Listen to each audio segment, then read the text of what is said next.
before an action may be taken by the committee, may I know how the totality of evidence To extend the period of was evaluated Attorney Sulay. that merited the contempt order by the chair?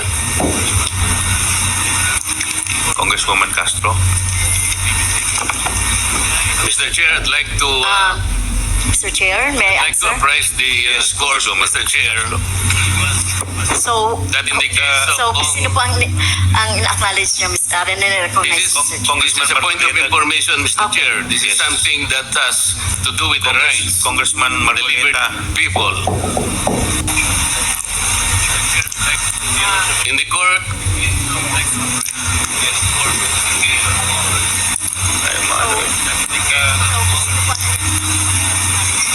Congressman Marcoleta, let us, the chair recognizes So, Congresswoman may I Castro. ask, Mr. Please Chair? proceed, Congresswoman Castro. Mr. Chair, may I ask the action of the committee first on my motion, Mr. Chair, before we entertain? We will rule on the Okay. motion first. Okay. Is there any second to the motion? Mr. Chair, may I be recognized? Duly seconded.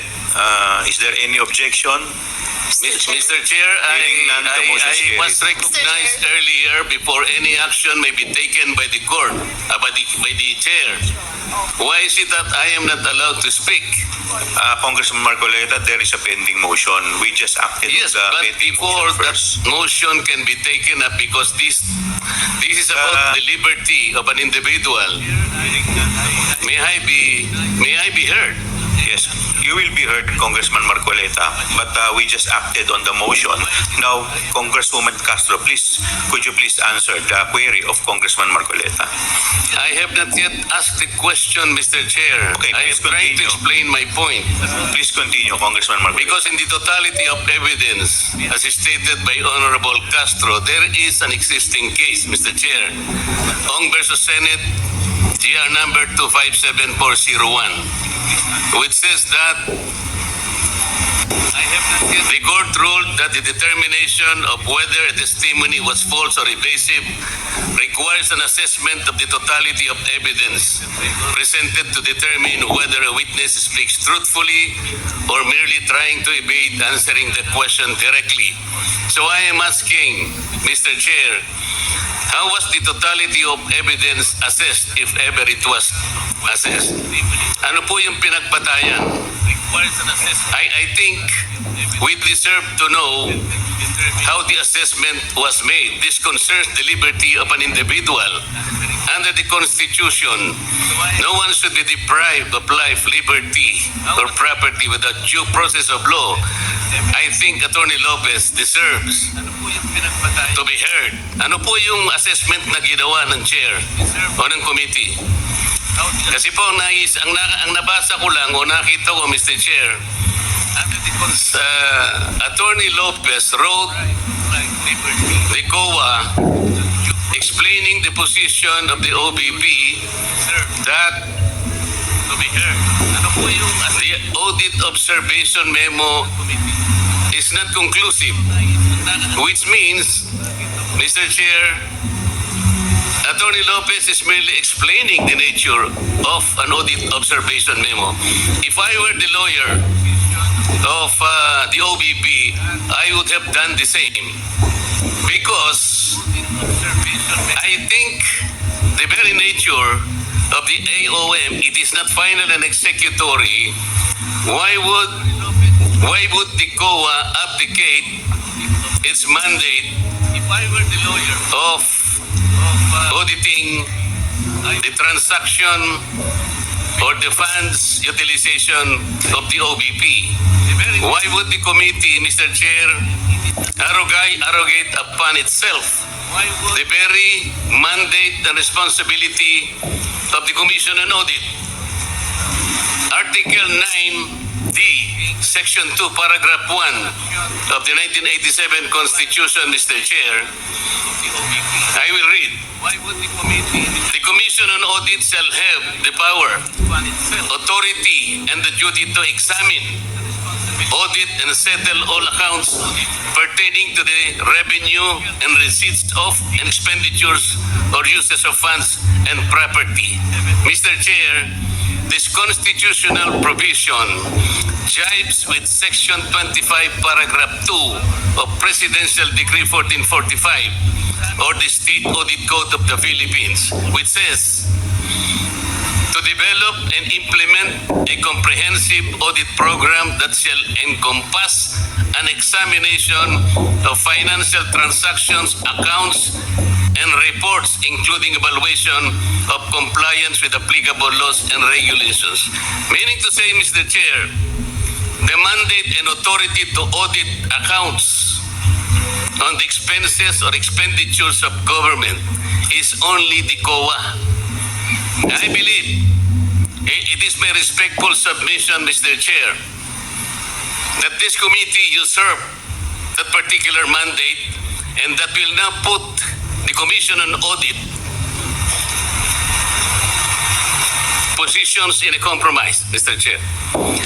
How will you now assess the authority, the integrity, and the mandate? It is an independent constitutional body which mandate rests upon them. And I think the audit observation memo, Mr. Chair, is still under process by the committee, by the Commission on Audit. Why would we take that responsibility from the Commission on Audit? Why don't we allow the process to proceed and complete that investigation? I am raising a constitutional issue before this committee, Mr. Chair. We cannot arrogate upon ourselves the principal mandate reposed to the COA. It is the Constitution itself which gave them that responsibility, that authority and mandate. Where in Article 7 of the Philippine Constitution, which is the grant of legislative power, can this committee arrogate upon itself that particular mandate? I would like that question to be answered, Mr. Chair. Thank you, Congressman Marcoleta. The Chair would like to recognize the Honorable Congressman Paduano. Thank you, Mr. Chairman. Mr. Chairman, just to clear it out with regards to the jurisprudence that's cited by the Honorable Marcoleta with regards to Ong versus Senate. That is true, no, that the resolution of the Supreme Court favors Lincoln Ong, but that is a question of due process because Lincoln Ong was cited in contempt. Now, question the case of Mr. Chair, I directed the Andale po, question to you. I am not yet finished my manifestation or answer the query of the Honorable Marcoleta. Mr. Chairman. Mr. Chair, was the Honorable... I have all, Congressman Marcoleta will Mr. Chairman. recognize. Mr. Chairman, I have all the right. Paduano, you have question was addressed to respect to the chair. I'd like the chair to answer. It is a constitutional issue. Congressman Marcoleta, let me first recognize Congressman Paduano. Before you answer, before you recognize him, Congressman I deserve, Marcoleta, you are out of order. I deserve, Mr. Chair, an answer. 1 minute suspension declared by the Chair. Mr. Chair, yun nga po yung tinatanong ko sa inyo kanina kung paano ginanap yung assessment ng totality of evidence. Sapagkat kung napansin po ninyo, isinama po yung di umano ay pagtatanggal ng ibang kawani ng DepEd na wala yatang ang pagkakatingin ko po sa mga minutes ay wala pong due process na pinagtatanggal po sila. Isa po yun yata sa ebidensya na ipinasok ninyo sa totality. Tama po ba? Isa lamang po yun sa mga napag-usapan po. Gusto ko lamang pong puntuhan Tama yun po. sapagkat ako po bilang isa, tinanggal po ako sa lahat ng aking committee. Hindi ko man lang po alam kung ano yung kasalanan ko. I was not even informed. The first element of due process is notice. I was not notified. What did I do wrong? Wala po. Pero pinagtatanggal po ako. Tinanggap ko naman eh. Pero wala pong due process. Yung po ang gusto kong ipaintindi rin. Pati nga po yung membership po sa Commission on Appointments na wala namang kinalaman dito sa gawain natin sa Kongreso, tinanggal din po ako ron. Meron po ba due process? Tingnan po ninyo yung ginawa niyang sulat. Point of order, Point Mr. of Chairman, order. point of order. What is the point I of think, order, Mr. Congressman Chairman, the Fernandez? good gentleman is not under investigation in this committee, and we are investigating other matter. If you wanted to be investigating Mr. that Chair, matter, I think, Mr. Chairman, I this is still not have the point floor, of Mr. order is Chair. proper. I still have the What is- floor, Mr. What is the Marcoleta. point of I'm still order? on the point Congressman of order. Marcoleta, to please wait suspend, to be Mr. Chair. recognized. 1 minute Pwede suspension po is bang declared by the pigilan chair. ng isang nagsasalita?